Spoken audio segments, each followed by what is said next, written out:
Hello teachers, I'm Anita and welcome back to Assemblr EDU tutorial. If you've been following through this series, last time we have downloaded Assemblr EDU. Today, we're going to jump in straight into the app. But before that, I'll talk about the network access requirements first. Some schools may have firewalls that may block certain domains and preventing you from accessing Assemblr EDU. To fix this issue, it is necessary to allow all of the domains needed to access the Assemblr EDU website and mobile app. Once it is all set, let's open Assemblr EDU.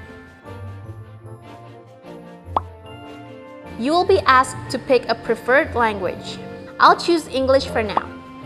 Since we're starting from scratch today, tap Sign Up Now. And here we are now, the registration form. If you scroll down below, there are actually some options to sign up, such as using Facebook or Apple. If you choose to sign up with Facebook or Apple, you'll be directed to the Facebook or Apple login page. You can just log in with your Facebook or Apple email and password. If you don't want to sign up through these other accounts, just fill out the empty form.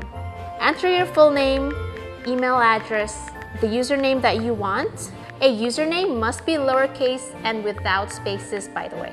After that, enter a password that you can easily remember and repeat in the following field. Don't forget to confirm that you have agreed with Assemblr's terms and conditions. And click Sign Up. We're done!